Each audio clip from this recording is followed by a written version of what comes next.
welcome back to Elder Scrolls Online. I've never actually really done an official video of this, apart from the glitch videos every now and then, you know. So I thought it was about time to do something. Anyway, this is Sadistic Jackal Gaming, and this is a video about Elder Scrolls Online healer builds. Why, you may ask? Well, it's come to my attention many times when I've done dungeons, unless I'm a healer myself, which sometimes I like to go DPS. Now, when I go DPS, I've noticed a lot of the time that you get healers that don't really do their job, and when I say it like that, it means basically your DPS is your tank, you're dying all the time, and the healer is trying to focus also on DPS. Now, if you want to go as DPS, that's fine, build a DPS build, but don't mark yourself as a healer if you're not going to heal. A healer should focus on solely healing, and I'm going to show you a couple of my builds to show you what I mean. So, this one here this is a build from a website, it's like one of the wikis, which is basically a blood mage build. It solely relies on healing, and funny enough, it's actually a Nightblade character. And a lot of people think, you know, a good healing class, go Warden or Templar, but no, basically anything can be a healer, just you got to build it right. So this one here is a vampire, high elf. It suggested a dark elf for this, but I went high elf just because I have too many dark elf characters.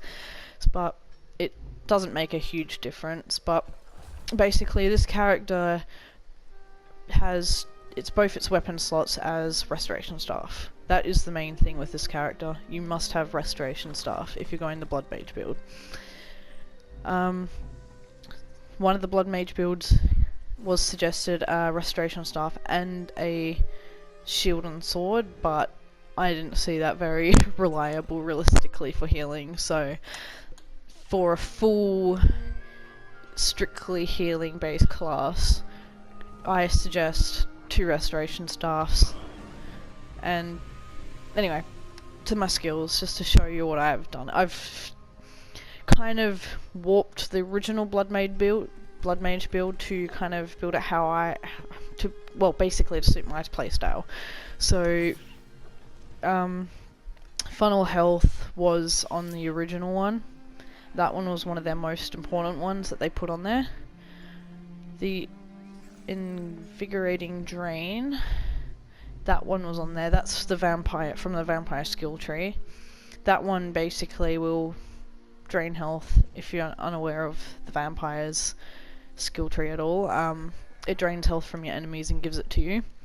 It's pretty handy skill, but if you use it quite a lot, it will increase your vampirism stage, which can be a bit of a troublesome thing, especially versing fire enemies, but it's an easy fix if you're regularly drinking from citizens or other humanoid enemies throughout ESO to basically get back to stage 1.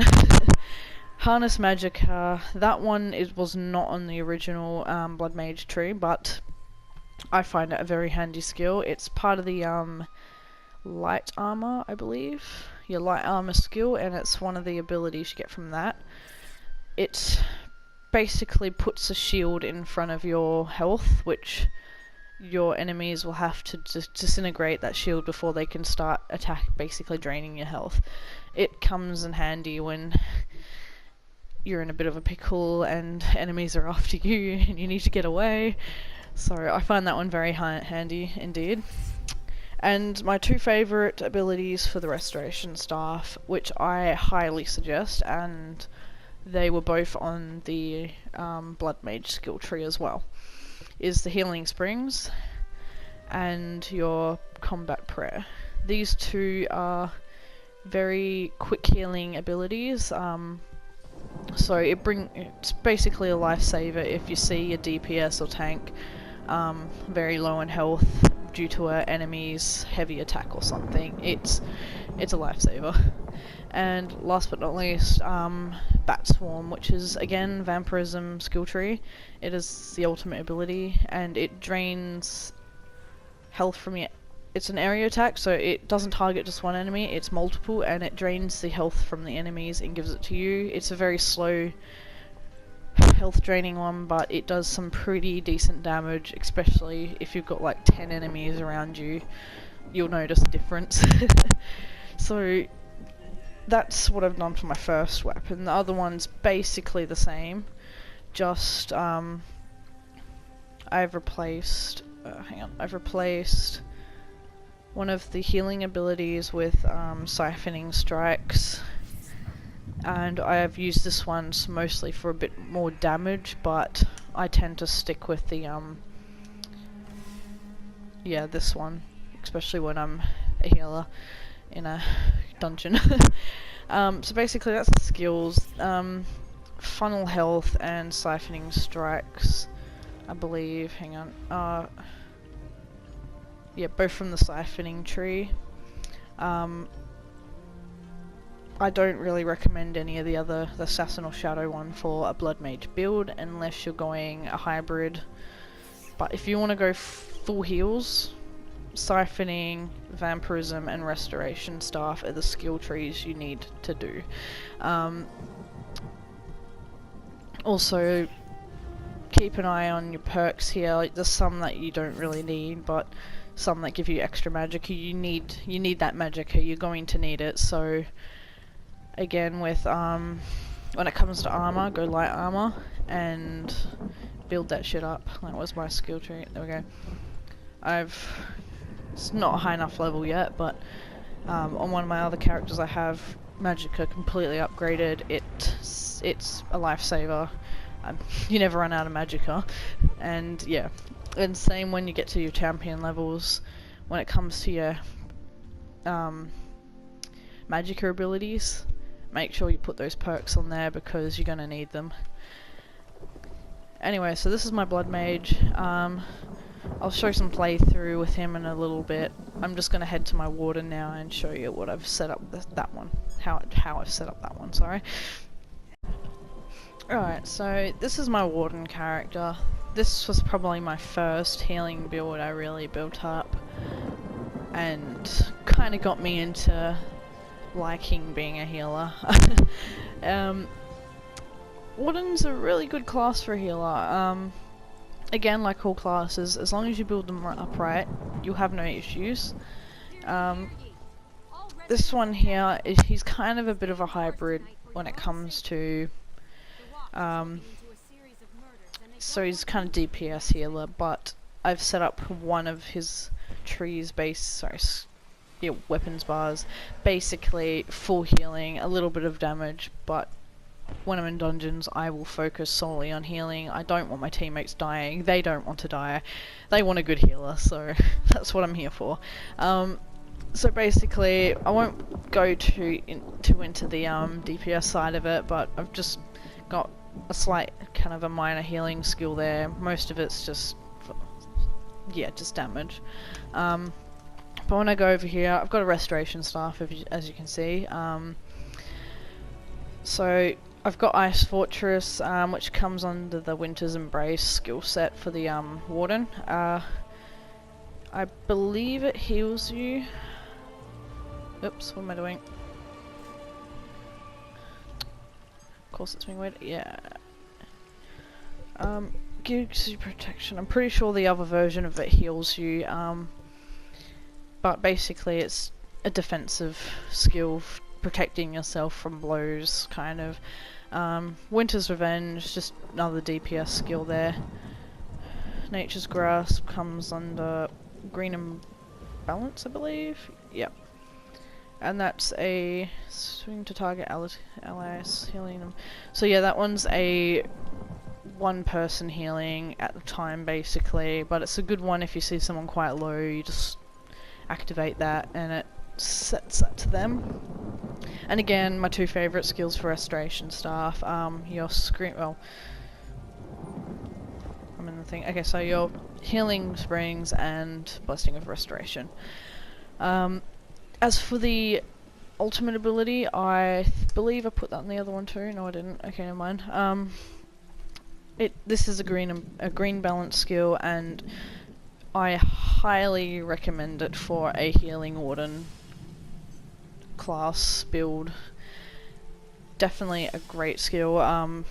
I've got quite a lot of perks in my champion tree, which allows me to basically regain my ultimate quicker than normal, and a couple of my other perks, passive perks I believe, in my weapon and my armor, I think.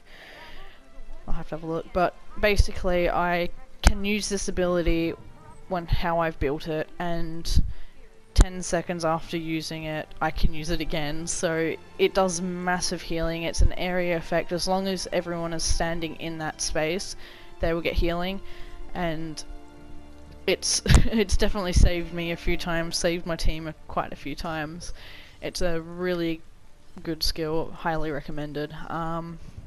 So if you play a warden and you're trying to build something up to do some decent healing, I suggest restoration staff, these two skills, chuck that in there. You definitely want that ultimate. Up to you whether you want Nature's Grasp. I just use it because I want to, but you've got a bunch of other healing abilities in your green balance which you can replace that with.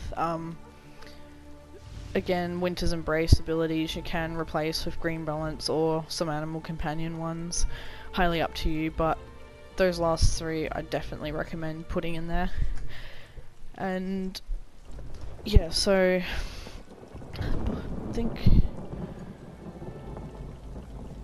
definitely fully upgrade your restoration skills, restoration staff skills.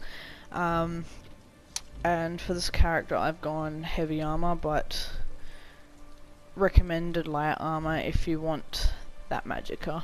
I kinda screwed up here because again, my first healing character, I originally was going with a more damage base, but then I kinda switched halfway, so oh well. But still, with those three healing abilities, even with heavy armor, the survivability of my character and my team is still quite high.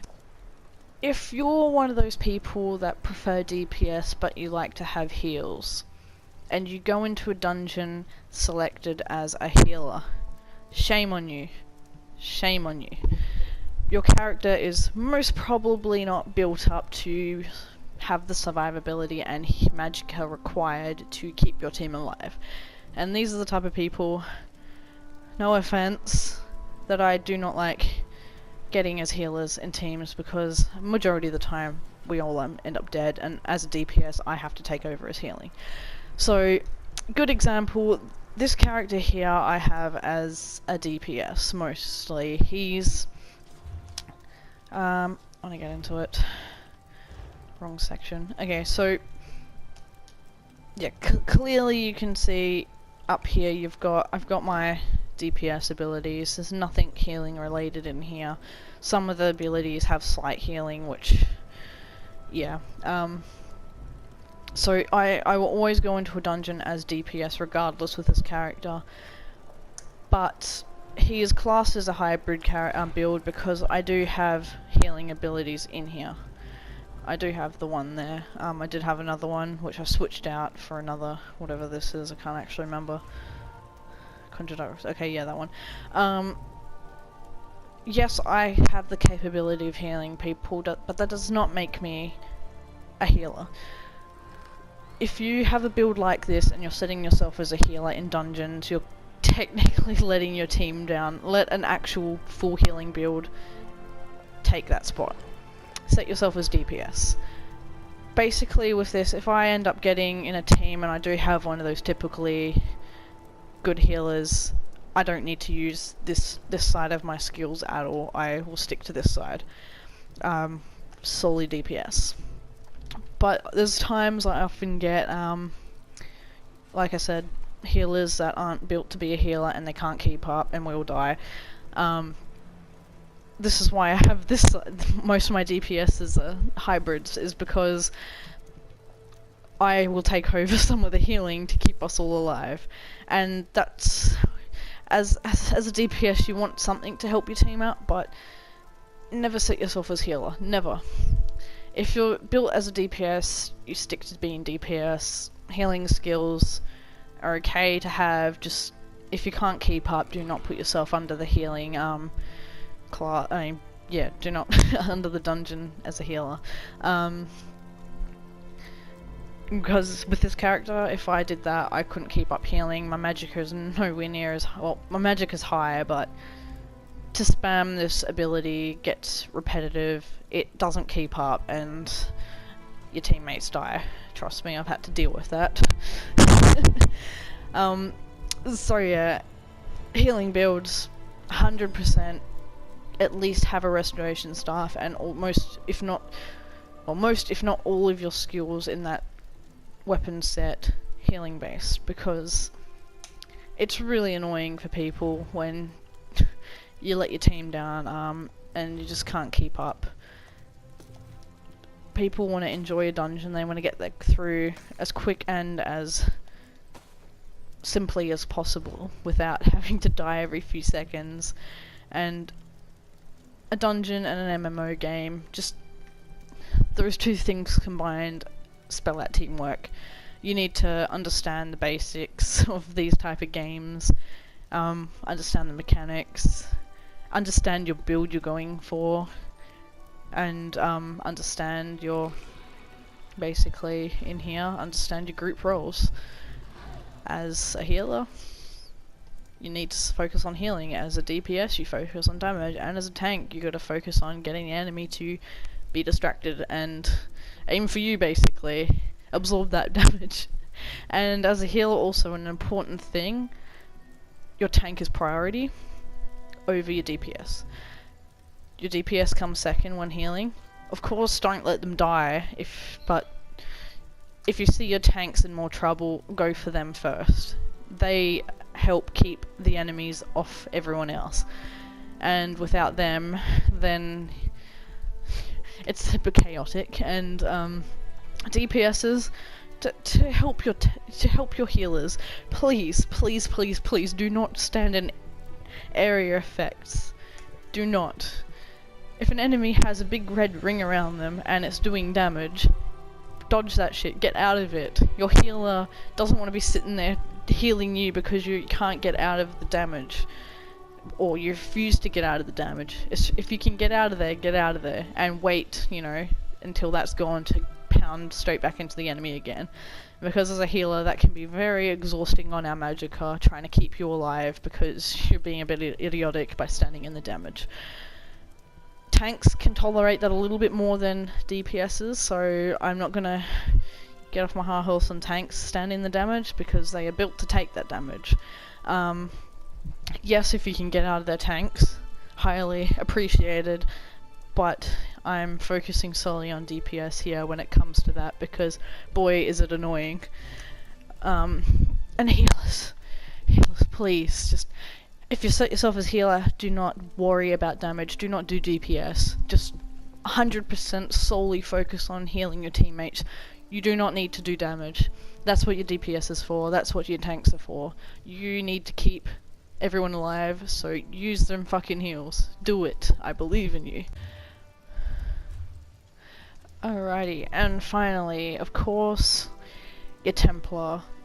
Templars, most people go to thoroughly because of their ability, one of their treats basically is healing.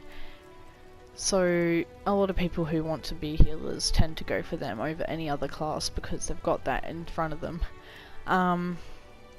Especially if they want their weapons to be nothing other, they don't want to have a staff or a restoration staff, they want something else.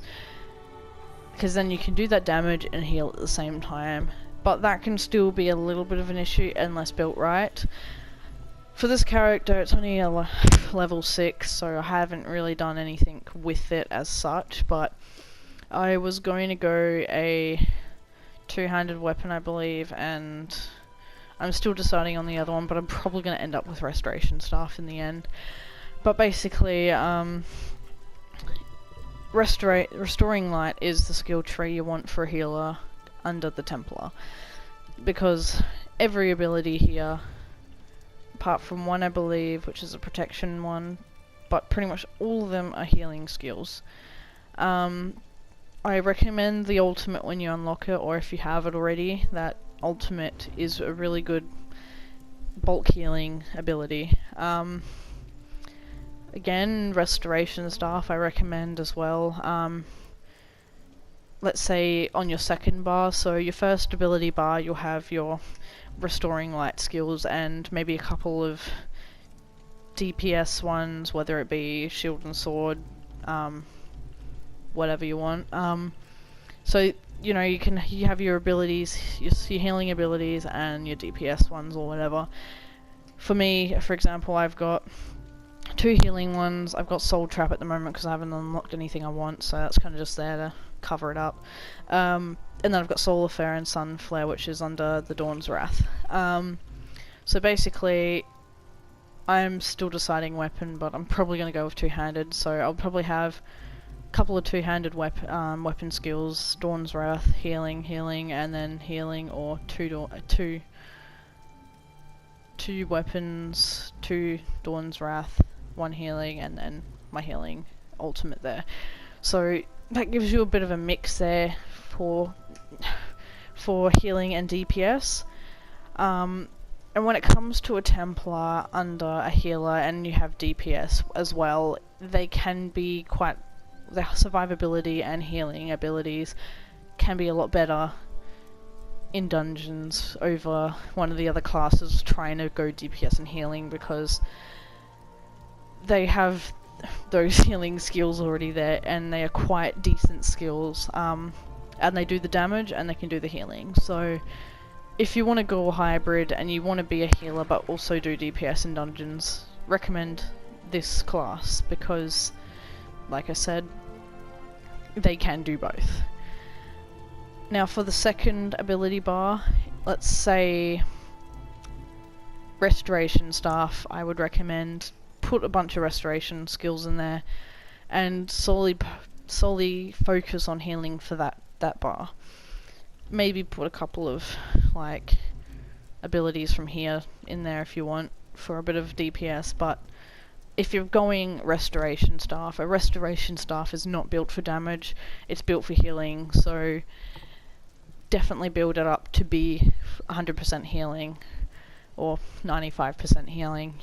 You don't want to go in as a healer or DPS and then do DPS with a restoration staff. It just doesn't work very well. Trust me, I've tried that and I've had people in a dungeon go off at me over that before. That was like when I first started. So yeah, don't make that mistake. Unfortunately I can't show you this character as I would like to because I have not built them up yet.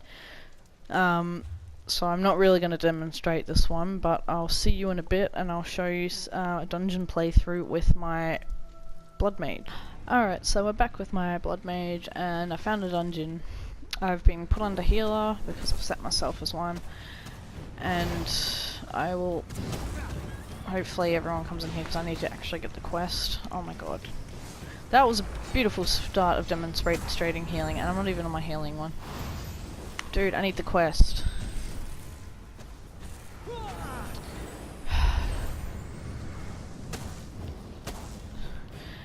Maybe when they listen. At least one of them's coming here to help me. The other guy can just die for now. Alright. Lovely. Come on. Okay. Serious? Okay, let's see if I can make it. Okay, so this guy is obviously rushing through here. He doesn't want to kill all the enemies, so this is going to be difficult.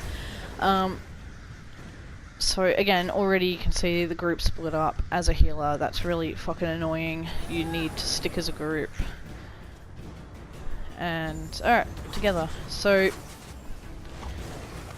you can see that's one of my abilities, basically an area healing effect one. I do not focus on damage at all when it comes to it. Basically, when I'm attacking an enemy with my staff, that actually replenishes my mana. And because I'm using just mana, it disappears very quickly, so having this perk is very handy for me. I will not do any DPS as a healer, usually, unless I have to. But yeah, see, just in that, not much health was really lost. As soon as I saw someone go low, I threw heals down. Always stick as a group, most important thing. Alright, so we've got a boss here. Now, I usually chuck one of those healing rings down there, right by the boss, because usually your DPS are going to go straight for that. And, see, pretty good team. Just taking that down quite quickly. A little bit of heals there and there, and they don't lose too much health. Losing a bit of health myself, there we go. Oops. Can't even pick that up. Alright. And they're off again. That was quick. Oh, one of them was off. He's in a hurry. Alright.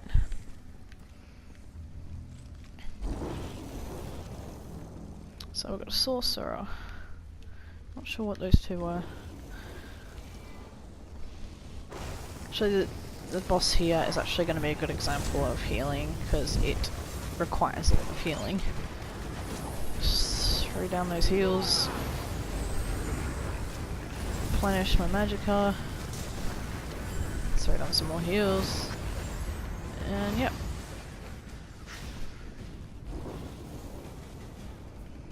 Just gonna push the button and the boss should pop up. What delightful folly is this? Oh no, boss is the second one. An outsider to face me?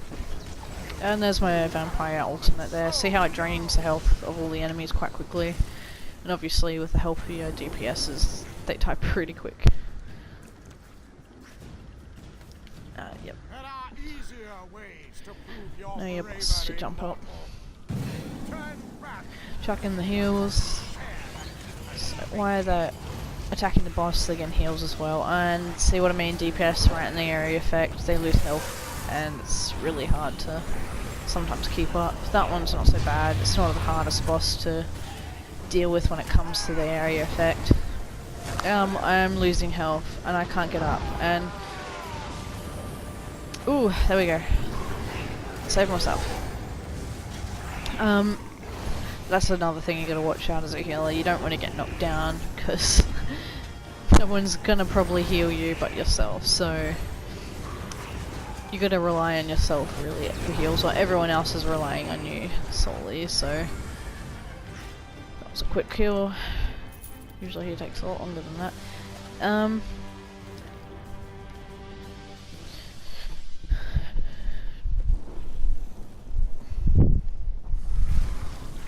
Throw down my heals, make sure everyone's got that.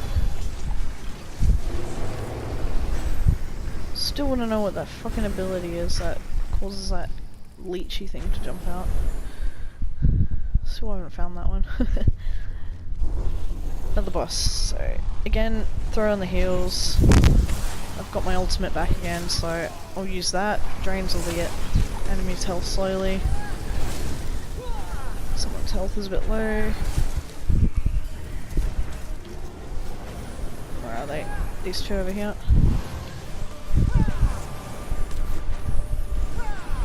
My heals aren't hitting one of them very well. Don't know who it is.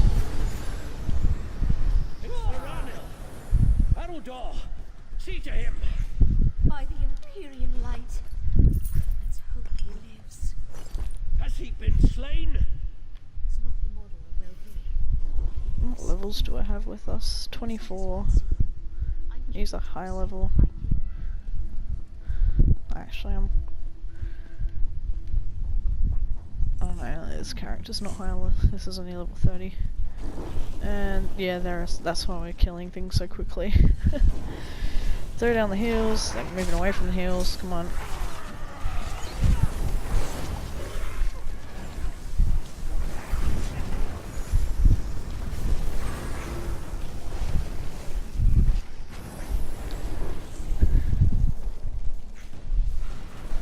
Almost at the boss, main end boss I think. Oh no, we've got one boss, 2 bosses to go I believe. And of course they use fire, which is very fun for my character being a vampire, so if you do make a blood mage build as a vampire, do be careful of that. Now this boss here can be pretty annoying at times, especially if you're in the level 2 version of this dungeon. Your heals will become very important. Again, quite a bit of fire damage, so I have to be careful. I'm just going to keep throwing down those heals. Area damage, no one's moving. There you go, have some heals. And as quickly as that, the boss is dead. Unless you got lower levels with you, that's going to take a lot longer. There, Verona. We found her. Yeah. I see her. Let's hope she lives. We'll need her before the day is done. She's going to be fine. The little They're restoration. probably going to run off. We should be considering how to. Yeah, he's going to run off. Dude, I need to do the quest. Tame him. He's already escaped once. Yeah, one's already run off and died. See, sometimes they forget others haven't done the quest. Fight fire with fire. Stay your tongue, Veranil. To risk not getting kicked, I'll just head over and I'll just do this quest another time. Silly, silly.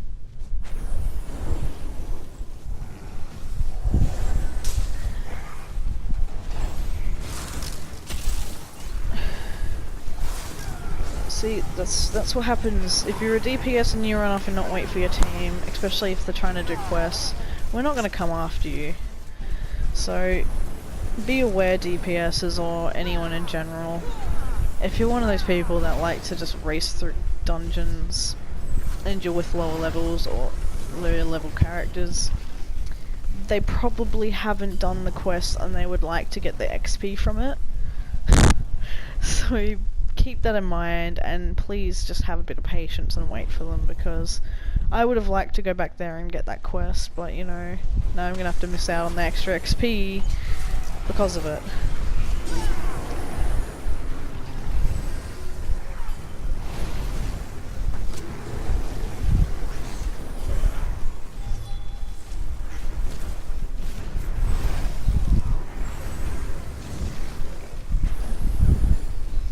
Alright, boss time. Is that you, Syrian? I don't know how you... I'm going to enjoy this. Chucking those heals. So the keepers are afraid to face me. Very And well. fire, so I need to get out of there. Die in their stead. And this boss as well, a lot of people stay in the fire and does quite a bit of damage, even for a high level character, and it's not fun to try and heal when you have limited mana. Like, the only way I can regain my mana is potions, which I don't really use, or what I'm doing now, attacking an enemy to regain it, so...